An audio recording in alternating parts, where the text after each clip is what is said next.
Good evening, everyone. It's a hard time, and everyone's feeling it in different ways. And I know a lot of folks are reluctant to tune into a political convention right now or to politics in general. Believe me, I get that. But I am here tonight because I love this country with all my heart. And it pains me to see so many people hurting. I've met so many of you. I've heard your stories. And through you, I have seen this country's promise. And thanks to so many who came before me, thanks to their toil and sweat and blood, I've been able to live that promise myself. That's the story of America. All those folks who sacrificed and overcame so much in their own times because they wanted something more, something better for their kids. There's a lot of beauty in that story. There's a lot of pain in it too. A lot of struggle and injustice and work left to do. And who we choose as our president in this election will determine whether or not we honor that struggle and chip away at that injustice and keep alive the very possibility of finishing that work. I am one of a handful of people living today who have seen firsthand the immense weight and awesome power of the presidency. And let me once again tell you this: the job is hard. It requires clear-headed judgment, a mastery of complex and competing issues, a devotion to facts and history, a moral compass, and an ability to listen, and an abiding belief that each of the 330 million lives in this country has meaning and worth.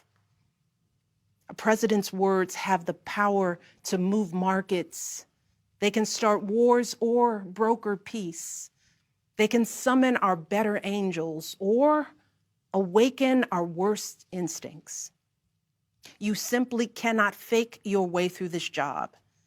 As I've said before, being president doesn't change who you are. It reveals who you are. Well, a presidential election can reveal who we are too. And 4 years ago, too many people chose to believe that their votes didn't matter. Maybe they were fed up. Maybe they thought the outcome wouldn't be close. Maybe the barriers felt too steep, whatever the reason. In the end, those choices sent someone to the Oval Office who lost the national popular vote by nearly 3 million votes. In one of the states that determined the outcome, the winning margin averaged out to just 2 votes per precinct. 2 votes. And we've all been living with the consequences. When my husband left office with Joe Biden at his side, we had a record-breaking stretch of job creation. We'd secured the right to health care for 20 million people. We were respected around the world, rallying our allies to confront climate change. And our leaders had worked hand in hand with scientists to help prevent an Ebola outbreak from becoming a global pandemic. 4 years later, the state of this nation is very different. More than 150,000 people have died, and our economy is in shambles because of a virus that this president downplayed for too long. It has left millions of people jobless. Too many have lost their health care. Too many are struggling to take care of basic necessities like food and rent. Too many communities have been left in the lurch to grapple with whether and how to open our schools safely. Internationally, we've turned our back, not just on agreements forged by my husband, but on alliances championed by presidents like Reagan and Eisenhower.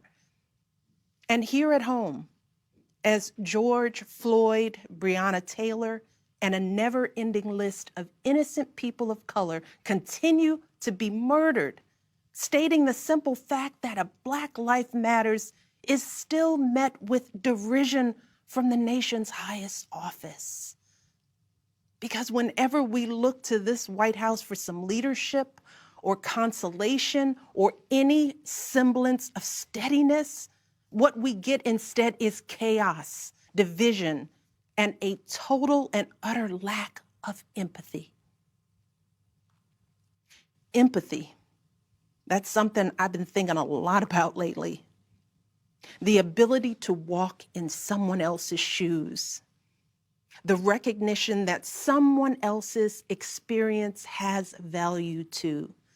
Most of us practice this without a second thought. If we see someone suffering or struggling, we don't stand in judgment, we reach out. Because there, but for the grace of God, go I. It is not a hard concept to grasp. It's what we teach our children. And like so many of you, Barack and I have tried our best to instill in our girls a strong moral foundation to carry forward the values that our parents and grandparents poured into us. But right now, kids in this country are seeing what happens when we stop requiring empathy of one another. They're looking around wondering if we've been lying to them this whole time about who we are and what we truly value. They see people shouting in grocery stores, unwilling to wear a mask to keep us all safe. They see people calling the police on folks minding their own business just because of the color of their skin. They see an entitlement that says only certain people belong here, that greed is good and winning is everything, because as long as you come out on top, it doesn't matter what happens to everyone else.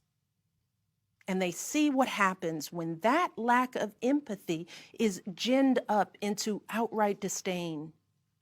They see our leaders labeling fellow citizens enemies of the state while emboldening torch-bearing white supremacists. They watch in horror as children are torn from their families and thrown into cages, and pepper spray and rubber bullets are used on peaceful protesters for a photo op. Sadly, this is the America that is on display for the next generation. A nation that's underperforming not simply on matters of policy, but on matters of character. And that's not just disappointing, it's downright infuriating. Because I know the goodness and the grace that is out there in households and neighborhoods all across this nation. And I know that regardless of our race, age, religion, or politics, when we close out the noise and the fear and truly open our hearts, we know that what's going on in this country is just not right. This is not who we want to be. So what do we do now? What's our strategy? Over the past 4 years, a lot of people have asked me, when others are going so low, does going high still really work? My answer, going high is the only thing that works. Because when we go low, when we use those same tactics of degrading and dehumanizing others, we just become part of the ugly noise that's drowning out everything else. We degrade ourselves. We degrade the very causes for which we fight. But let's be clear. Going high does not mean putting on a smile and saying nice things when confronted by viciousness and cruelty. Going high means taking the harder path. It means scraping and clawing our way to that mountaintop. Going high means standing fierce against hatred while remembering that we are one nation under God. And if we want to survive, we've got to find a way to live together and work together across our differences. And going high means unlocking the shackles of lies and mistrust with the only thing that can truly set us free, the cold hard truth. So let me be as honest and clear as I possibly can. Donald Trump is the wrong president for our country. He has had more than enough time to prove that he can do the job, but he is clearly in over his head. He cannot meet this moment. He simply cannot be who we need him to be for us. It is what it is. Now, I understand that my message won't be heard by some people. We live in a nation that is deeply divided, and I am a Black woman speaking at the Democratic Convention. But enough of you know me by now. You know that I tell you exactly what I'm feeling. You know I hate politics, but you also know that I care about this nation. You know how much I care about all of our children. So if you take one thing from my words tonight, it is this. If you think things cannot possibly get worse, trust me, they can and they will if we don't make a change in this election. If we have any hope of ending this chaos, we have got to vote for Joe Biden like our lives depend on it. I know Joe. He is a profoundly decent man, guided by faith. He was a terrific vice president. He knows what it takes to rescue an economy, beat back a pandemic, and lead our country. And he listens. He will tell the truth and trust science. He will make smart plans and manage a good team. And he will govern as someone who's lived a life that the rest of us can recognize. When he was a kid, Joe's father lost his job. When he was a young senator, Joe lost his wife and his baby daughter. And when he was vice president, he lost his beloved son. So Joe knows the anguish of sitting at a table with an empty chair, which is why he gives his time so freely to grieving parents. Joe knows what it's like to struggle, which is why he gives his personal phone number to kids overcoming a stutter of their own. His life is a testament to getting back up. And he is going to channel that same grit and passion to pick us all up, to help us heal and guide us forward. Now, Joe is not perfect, and he'd be the first to tell you that. But there is no perfect candidate, no perfect president. And his ability to learn and grow, we find in that the kind of humility and maturity that so many of us yearn for right now. Because Joe Biden has served this nation his entire life without ever losing sight of who he is. But more than that, he has never lost sight of who we are, all of us. Joe Biden wants all of our kids to go to a good school, see a doctor when they're sick, live on a healthy planet. And he's got plans to make all of that happen. Joe Biden wants all of our kids, no matter what they look like, to be able to walk out the door without worrying about being harassed or arrested or killed. He wants all of our kids to be able to go to a movie or a math class without being afraid of getting shot. He wants all our kids to grow up with leaders who won't just serve themselves and their wealthy peers, but will provide a safety net for people facing hard times.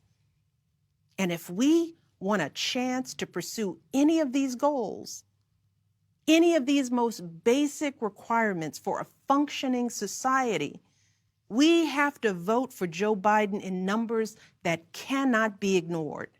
Because right now, folks who know they cannot win fair and square at the ballot box are doing everything they can to stop us from voting. They're closing down polling places in minority neighborhoods. They're purging voter rolls. They're sending people out to intimidate voters, and they're lying about the security of our ballots. These tactics are not new. But this is not the time to withhold our votes in protest or play games with candidates who have no chance of winning. We have got to vote like we did in 2008 and 2012. We've got to show up with the same level of passion and hope for Joe Biden. We've got to vote early, in person if we can. We've got to request our mail-in ballots right now, tonight, and send them back immediately. And follow up to make sure they're received. And then make sure our friends and families do the same. We have got to grab our comfortable shoes, put on our masks, pack a brown bag dinner, and maybe breakfast too, because we've got to be willing to stand in line all night if we have to. Look, we have already sacrificed so much this year. So many of you are already going that extra mile.